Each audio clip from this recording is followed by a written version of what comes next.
Hello दोस्तों, स्वागत करता हूं आपके अपने यूट्यूब चैनल अपना टारगेट गवर्नमेंट जॉब में। आपने चैनल को नहीं किया है सब्सक्राइब तो सब्सक्राइब कर लीजिए। अब हम आपको बताएंगे सीआईएसएफ एएसआई या हेड कांस्टेबल का फॉर्म कैसे फिल करें। तो आपको क्या है, सबसे पहले सरकारी रिजल्ट पर जाना है, वहां पे क्लिक करना है CISF ASI stenographer and head constable mineral. तो आपको क्या है, उसमें आप जैसे ही क्लिक करोगे तो आपको सारा नोटिफिकेशन आपके सामने आ जाएगा, क्या क्या क्वालिफिकेशन है, कब आपकी लास्ट डेट है। तो आपको सबसे नीचे करना है और वहां पर रजिस्ट्रेशन में क्लिक करना है। जैसे ही आप रजिस्ट्रेशन पर क्लिक करेंगे तो आपका बेसिक डिटेल भरने के लिए आ जाएगी। तो बेसिक डिटेल को क्या है, आप बिल्कुल ध्यान से भरें। बेसिक डिटेल में अगर आप कोई भी गलती करते हैं, नाम, आप फादर्स नेम और आपकी डेट ऑफ बर्थ, ये वहां पे फिल करनी है। तो क्या है, इसमें आप कोई गलती ना करें, इसीलिए आपको इसमें वेरिफिकेशन करना है। जैसे आपका नाम इसमें पंकज शर्मा, तो आपको वेरीफाई नेम, तो आपको नेम वेरीफाई करना है। उसके बाद आता है कि आपका कोई और नाम तो नहीं है, आपको किसी गांव में किसी और नाम से तो नहीं जानते। अगर जानते हैं तो यस कीजिए, अन्यथा नो रहने दीजिए। उसके बाद बात करें फादर्स नेम, तो आपका जो भी फादर्स नेम है आप वो लिख सकते हैं, उसमें कोई भी श्री वी कुछ भी नहीं लगाना है। जो आपके मार्कशीट में है आपको सेम फॉर्म में फिल करना है। तो फादर्स नेम डालने के बाद आपको क्या करना है, कंफर्म फादर्स नेम। तो आपको जो कंफर्म के लिए ऑप्शन आएगा तो आपको वेरीफाई फादर्स नेम करना है, तो आप फिर से वही नाम डाल देंगे।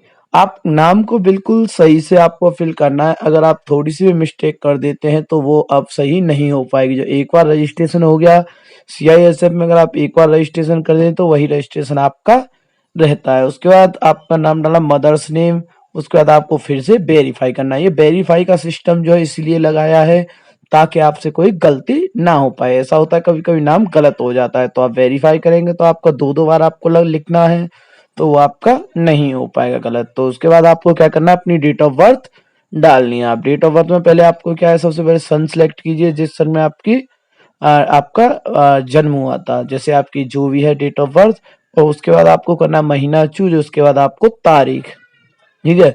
उसके बाद आपको वेरीफाई डेट ऑफ बर्थ, आपको डेट ऑफ बर्थ वेरीफाई करनी है। तो आप वेरीफाई डेट ऑफ बर्थ करेंगे, आप सेम वही डालनी है जो आपकी हाई स्कूल की मार्कशीट में। आपको याद रहे, आपको आधार कार्ड से इसमें कोई भी मतलब नहीं है। आपको देखना है कि आपके हाई स्कूल की मार्कशीट में क्या नाम है, क्या डेट ऑफ बर्थ है। उसके बाद आपको डालना जेंडर, और आपको जेंडर वेरीफाई करने के बाद आपका आएगा कैप्चा कोड। तो कैप्चा कोड का आप सही डालेंगे, सही नहीं डालोगे तो आपका फॉर्म आगे नहीं बढ़ेगा। तो आप वो थोड़ा ध्यान से डालें। कैपिटल लेटर है तो कैपिटल लेटर में डालिए, और अगर स्मॉल में है तो आप स्मॉल में डालिए, नंबर है तो नंबर कर दीजिए। उसके बाद कर दीजिए सबमिट पे क्लिक। जैसे ही आप सबमिट पे क्लिक करेंगे तो अब एक सबमिट करने से पहले जांच लें कि आपका फॉर्म बिल्कुल सही है या कोई भी कमी है। अगर कमी है तो आप उसे सही से देख लें। ये याद रहे, अगर कुछ भी आपका गलत होता है तो आपका जैसे सीआईएसएफ में जो भी भर्ती देखोगे तो आपका वो गलत ही रहेगा। रजिस्ट्रेशन इसमें सिर्फ एक बार होता है। उसके बाद आप फॉर्म कितनी बार फिल करोगे, रजिस्ट्रेशन और पासवर्ड यही होंगे जो आपको मिलेंगे। और आपका जो नाम, date of birth, father's name, ये चेंज नहीं हो पाएगा, मदर्स नेम। तो इनको थोड़ा ध्यान से भरना है और अच्छे से चेक कर लेना है, ठीक है। उसके बाद आप जैसे आपका रजिस्ट्रेशन हो जाएगा तो आपके जो आप रजिस्ट्रेशन पे क्लिक करोगे तो उसके बाद आएगा आपका मोबाइल नंबर, आपका जो 10 डिजिट का मोबाइल नंबर। मोबाइल नंबर वही लगाएं जिसे आप परमानेंट यूज करना चाहते हैं। किसी वैसे टेम्परेरी नंबर को ना लगाएं जिससे आपको आगे समस्या आएगी। आप कभी भी पासवर्ड वगैरह है, कोई भी वेरिफिकेशन आती हो तो उसी पे होता है। तो आप अपना नंबर सही से फिल करें। उसके बाद क्या है, आपको वेरीफाई मोबाइल नंबर आपको फिर से वेरीफाई कर देना है, अब वो नॉर्मली डाल दोगे। उसके बाद बात करें ईमेल आईडी की, तो ईमेल आईडी आप ऐसी डालें जो आपकी सिक्योर हो, आपका पासवर्ड किसी के पास न हो, और आप अपनी ईमेल में नंबर जो लगा हुआ है वो चालू रखें, क्योंकि ये छोटी छोटी समस्याएं आपको दिक्कत देती है। आप कभी भी आगे फॉर्म फिल करवाते हो सबसे पहले आपकी ईमेल और मोबाइल नंबर चालू होना चाहिए।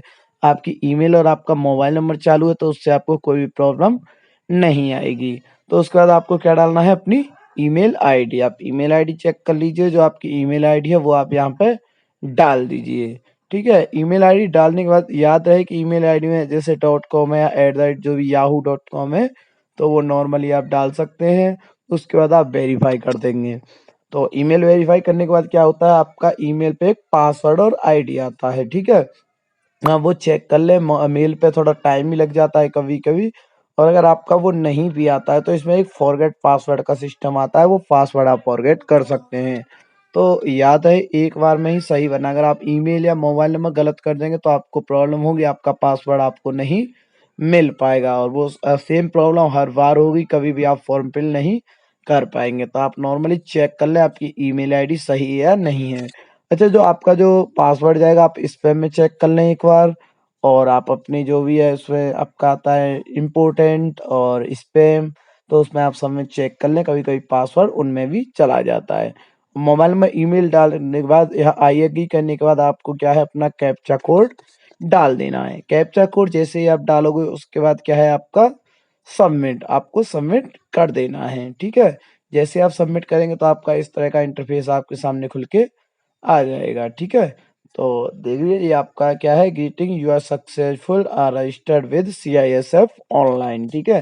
तो आपके जो आईडी पासवर्ड हैं वो आपके ईमेल और मोबाइल पर भेज दिए जाएँगे। उसके बाद क्या करना है, आपको जाना है लॉगिन पेज पे, ठीक है? आपका कैंडिडेट लॉगिन, आपको जो सीआईएसएफ फायरमैन जो है ASI steno and head constable 2022 उस पे क्लिक करेंगे तो आपका लॉगिन पेज खुल के आ जाएगा। तो रजिस्ट्रेशन और आपकी जो पासवर्ड है वो आपके पास मेल पर आया होगा, मोबाइल पर भी आया होगा, वो आप देख लें कि वो एकदम सही से भरना। अगर कैपिटल लेटर में है तो कैपिटल लेटर भरना है, स्मॉल लेटर में है तो आपको स्मॉल लेटर में भरना है। अगर आप वो नहीं भरेंगे तो आपका फॉर्म आप नहीं भर पाएँगे। तो बार-बार इस तरह की प्रॉब्लम आएगी कि we are sorry this is not found data, तो वो फाउंड डाटा आपका नहीं दिखाएगा क्योंकि आप गलत डाल रहे हैं। तो नॉर्मली आप चेक कर लें, आईडी पासवर्ड सही से डालें और कैप्चा कोड को ध्यान से भरें। अगर आप गलत डालोगे तो वो फॉर्म आप आगे नहीं खोल पाएँगे। अगर आपका पासवर्ड बार-बार गलत बता रहा है तो आप फॉरगेट पासवर्ड पे जाके फॉरगेट कर सकते हैं और उसके बाद आपका पासवर्ड आपकी मेल पे दोबारा आ जाएगा। ठीक है? तो आप इस तरह का देखो, अगर आप गलत डाले तो कैप्चा एक्सपायर्ड, जो आपका ज़्यादा टाइम हो गया तो आपका कैप्चा जो है एक्सपायर हो गया है। उसके बाद फिर से रजिस्ट्रेशन नंबर डालेंगे, डेट ऑफ बर्थ डालेंगे, ठीक है? अगर ये फिर भी उसके बाद आपका जो है आपका सॉरी डेट ऑफ बर्थ नहीं, पासवर्ड, तो आपका रजिस्ट्रेशन नंबर पासवर्ड अगर कुछ भी गलती होती है तो आप तब तक फॉर्म को फिल नहीं कर पाएँगे।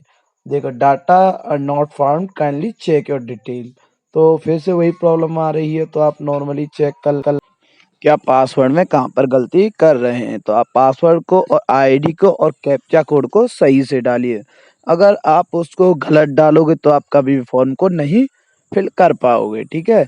जब आप एकदम से करेक्ट डालोगे सबको, कैपिटल लेटर में है तो कैपिटल लेटर, स्मॉल लेटर में है तो स्मॉल लेटर में। हालाँकि सीआईएसएफ की बात करें तो उसमें कैपिटल लेटर में ही आपके आईडी पासवर्ड आते हैं। उसके बाद आपका कैप्चा कोड, उसके बाद कर देंगे आप सबमिट, तो आपका फॉर्म खुल के आ जाएगा। तो फॉर्म खुल के आ जाएगा तो नॉर्मली आप उसे कैसे भरेंगे ये हम आपको बता देंगे। तो आपका रजिस्ट्रेशन हो चुका है, आपके आईडी पासवर्ड आ चुके हैं, तो देखिए click here to apply online steno and head constable पे क्लिक करेंगे।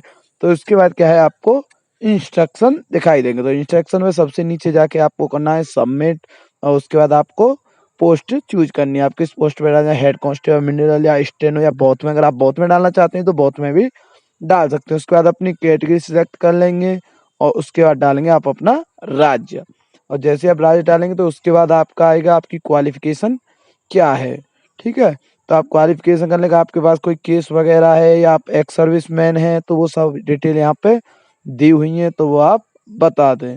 उसके बाद बात करें आपकी जो है पहचान चिन्ह की, जो आपका ठीक है, तो आपकी जो पहचान जो है आपको लिखनी है, जैसे आपका कहीं भी तिल है या कहीं भी कट है, तो आपको ये आइडेंटिफ़िकेशन मार्क 2 लिखने हैं, कम से कम 2 आपको लिखने हैं। तो आप दोनों को, जो भी आपका फेस में कट है या तिल है, कहीं पे भी कट है, वो आप नॉर्मली डाल दें। उसके बाद आता है प्रेजेंट एड्रेस विलेज वार्ड, तो क्या है प्रेजेंट एड्रेस डालेंगे। अगर आप शहर से हो तो आप अपना वार्ड फिलअप करोगे और आप अगर गांव से हो तो आप अपना गांव डाल दोगे। उसके बाद आता है पोस्ट, जैसे आपका जो भी गांव है उसकी जो पोस्ट होती है आप पोस्ट को फिल कर दोगे। पोस्ट करने के बाद आपका आता है स्टेट, राज्य, राज्य आप किस राज्य से बिलोंग करते हैं तो आप अपना राज्य सिलेक्ट करेंगे। उसके बाद आता है आपका डिस्ट्रिक्ट और उसके बाद आपका पिन कोड, जैसे पिन कोड आएगा उस पे आता है नीचे corresponding address and permanent address, तो आपको जो भी एड्रेस है वो आप चूज कर लेंगे। उसके बाद आता है आपका जो आपकी टाइपिंग है वो आप हिंदी में लगा लिखना चाहते हो या इंग्लिश में, तो आप टाइपिंग चूज कर लेंगे। हेड कांस्टेबल की मिनट के लिए आपको टाइपिंग करनी है। और जो है आपका जो स्टेनोग्राफर है तो उसके लिए आपको स्टेनो की अलग से तैयारी करनी होगी। तो ठीक है, आप उसको डाल दीजिए और आपको फिर डालना है इसमें टाइप ऑफ आईडी कार्ड, मतलब आप कौन सा कार्ड लगाना चाहते हैं, आधार कार्ड, पैन कार्ड, तो जो भी आप लगाना चाहते हैं तो वो आप डाल दीजिए। तो उसका जो भी नंबर है आप फिलअप कर देंगे। उसके बाद आप जो भी है, आपने कोई क्राइम वगैरह तो नहीं किया, वो आप यस नो सब कर सकते हैं। तो इसमें एक खास बात ये है कि आपको चेक करना है आपका फ़ोटो की डेट ऑफ फोटोग्राफ मांगा है। अगर आपका डेट ऑफ फोटोग्राफ मांगा है तो आप नॉर्मली यस कर देंगे। यहाँ पे एक ऑप्शन आता है तो आप उस पे क्या है, आपको यस करना है। तो वो क्या आएगा, whether the date printed the photograph then, अगर आपके फोटोग्राफ पे आपका नाम और डीओपी होना जरूरी है। डीओपी मीन्स आपका डेट ऑफ फोटोग्राफ, ठीक है। तो आप उसके बाद सबमिट पे क्लिक कर देंगे। सबमिट पे करने के बाद आप सारी फॉर्म को चेक कर लें, कोई भी आपकी गलती तो नहीं है। अगर गलती है तो आप ऐसा ना करें कि उसे आगे बढ़ाएं। उसमें आपका एडिट का ऑप्शन आता है तो आप एडिट कर सकते हैं। तो सही से चेक कर लें आपका नाम, date of birth, mother's name, father's name and address and आपका जो भी है। तो अगर गलत है तो एडिट एप्लीकेशन करें अथवा नीचे पूरा सबमिट कर दें, ठीक है। सबमिट करने के बाद क्या है, आपका मांगता है मेट्रिकुलेशन हाई स्कूल की मार्कशीट, वही पीडीएफ में। तो वो 1 MB से कम की होनी चाहिए। 1 MB से अगर ज़्यादा की है तो आप उससे नहीं कर पाओगे। उसके बाद कर देंगे अपलोड। अपलोड करने के बाद आप देखेंगे जो आपका गलत का चिन्ह आ रहा है वो सही हो जाएगा उसके, ठीक है। तो आपका जो हाई स्कूल है अपलोड हो चुका है। उसके बाद आपको करना है इंटर को अपलोड। पीडीएफ में 1 MB से नीचे का आपका डाटा होना चाहिए। जैसे ही आप अपलोड करेंगे तो आपका टिक का चिन्ह आ जाएगा, ठीक है। तो आप नॉर्मली उसे चेक कर सकते हैं। उसके बाद क्या है, फोटो की बात करें तो फोटो आपका होना चाहिए नाम और डीओपी उसमें प्रिंटेड होनी चाहिए फोटो के नीचे। तो आप वो ध्यान से बने, अगर आप वो नहीं करोगे तो आपका फॉर्म जो है रिजेक्ट हो जाएगा। जिस तरह पिछली बार जिन लोगों ने भरा था सीआईएसएफ फायरमैन या ट्रेडमैन में, तो उनका फॉर्म जो है रिजेक्ट कर दिया गया था, ठीक है। तो वो आपका देख लें, आपका 40 KB से 50 KB से नीचे होना चाहिए और अंडर अंडर 3 मंथ में होना चाहिए। उससे ज़्यादा पुराना आपका फोटो ना हो। उसके बाद आपको क्या है, अपना सिग्नेचर अपलोड कर देना है। तो आप जैसे ही सिग्नेचर अपलोड करेंगे तो आपका वो भी टिक लग जाएगा। आपका जो सिग्नेचर है 10 KB से 20 KB के बीच में होना चाहिए। उसके बाद आप सारे डॉक्यूमेंट को अपने सेव एंड कंटिन्यू कर देंगे। जैसे आप सेव एंड कंटिन्यू करेंगे तो आपका जो है फीस के लिए ऑप्शन खुलेगा। तो आप क्या है, net banking, debit card, credit card, state bank debit card जो भी है आपके पास, यूपीआई है, एसबीआई ब्रांच, अगर आप ब्रांच से कटवाना चाहते हैं तो आप ब्रांच से भी कटवा सकते हैं। तो आप नॉर्मली देख लें और जिससे भी आपको पे करना है, इसमें जो भी ट्रांजेक्शन चार्ज है वो भी आपको देना होगा। जो भी ट्रांजेक्शन चार्ज लगता है आपका, तो आप नॉर्मली चेक कर सकते हैं किससे कितना चार्ज लग रहा है। तो आप नॉर्मली आप स्टेट बैंक से ही ज़्यादातर लेन देन करें, क्योंकि स्टेट बैंक का ट्रांजेक्शन जो होता है वो सिक्योर होता है। तो स्टेट बैंक नेट बैंकिंग सबसे अच्छी है, तो आप उससे ही पे करने की सोचें। अगर उससे करेंगे तो आपको क्या है, थोड़ी देर जैसे ही आप पे कर देंगे तो आपका लगभग 30 से 40 सेकंड या 1 मिनट भी हो सकता है, तो वो आपका टाइम लेगा, ठीक है। तो आप पे कर देंगे, घबराएं नहीं, आप रीलोड वगैरह ना करें, कहीं आप रीलोड कर दें तो आपको पेमेंट दोबारा भी काटनी पड़ सकती है। तो आपको वो नॉर्मली ध्यान में रखना है और उसके बाद ध्यान में रखते हुए आगे बढ़ाएंगे। तो कुछ देर बाद वो क्या है, आपका टाइम चलेगा 5 मिनट का। तो जो भी आपका टाइम लेता है, 1 मिनट, 1.5 मिनट, 2 मिनट, जो भी लेता है, आप वेट कीजिए। अगर आप रीलोड वगैरह करोगे या कट पेस्ट करोगे तो आपका जो ट्रांजेक्शन फंस जाएगा। और जैसे ही आपका ट्रांजेक्शन हो जाता है सक्सेसफुल, तो आपको इस तरह की स्क्रीन शो होगी। उसके बाद टाइम आपका फिर से चालू हो जाएगा, क्योंकि आपका पेमेंट सक्सेस हो चुका है, लेकिन उसको क्या है, अंडर मेंटेनेंस में जांचा जा रहा है। तो आप उसे थोड़ी देर इंतजार करें। इसमें इंतजार करना अति आवश्यक है। अगर आप इंतजार नहीं करेंगे तो आपका क्या है, फीस आपकी फंस सकती है, आपको दोबारा फीस काटनी पड़ेगी। किसी किसी के में ऐसा भी हो जाता है कि ज़्यादा पेंडिंग फंस जाती है तो आप फीस नहीं भी काट पाते हैं, लास्ट डेट तक फीस फंसी रहती है। तो आप नो ऐसी गलती ना करें। तो आप नॉर्मली देख लें, आपका चालान कट गया तो आप वेट कर सकते हैं 24 से 48 घंटे, लगभग 72 घंटे तक आप वेट करें। उसके बाद ये आगे अगर काटने के लिए आती है तो काटें, अन्यथा ना काटें, ठीक है। तो आप नॉर्मली देख लेंगे तो आपका थोड़ी देर में जो है सक्सेस हो चुका है। तो थोड़ी देर में आपका जो है पास हो जाएगा और आपका प्रिंट के लिए आ जाएगा क्या, आपका प्रिंट चालान। तो आप जैसे ही चालान प्रिंट आएगा तो आपको क्या है, वो चालान प्रिंट कर लेना है। उसको कोई ज़रूरी नहीं है कि आप सेव करें। तो उसमें क्या है, आपको जो फाइनल फॉर्म है आपको फिर से आईडी पासवर्ड को निकालना है। तो जैसे ही आप आईडी पासवर्ड निकालेंगे, देखिए पेमेंट हो गया सक्सेस। अब आप आईडी पासवर्ड को फिर से लाइए, फिर से कीजिए हेड कांस्टेबल मिनरल पर लॉगिन, और लॉगिन पे आपको क्या चाहिए, आईडी पासवर्ड। ठीक है, तो आपको आईडी पासवर्ड चाहिए और डालना है कैप्चा कोड। ठीक है, तो आपको कैप्चा कोड डाल देना है। तो आप नॉर्मली वो सब डालने के बाद आपका क्या है, प्रिंट प्रीव्यू आ जाएगा। तो आप प्रिंट प्रीव्यू आने के बाद आप प्रिंट प्रीव्यू देख सकते हैं, उसमें जांच लें। अगर कोई गलती भी है तो उसमें आप कोई भी मॉडिफिकेशन नहीं कर सकते। आपको ये याद रखना है, पहले भी बताया था आपको कि आपको कोई भी गलती ऐसी नहीं करनी है। अगर आप गलती करोगे तो आप उसे दोबारा से सही नहीं कर पाओगे। और आपका क्या है, इसमें देखिए जो मॉडिफाई के लिए सिस्टम बिल्कुल दिया ही नहीं है। आईडी पासवर्ड आपको गलत नहीं डालने हैं, सही डालने हैं बिल्कुल।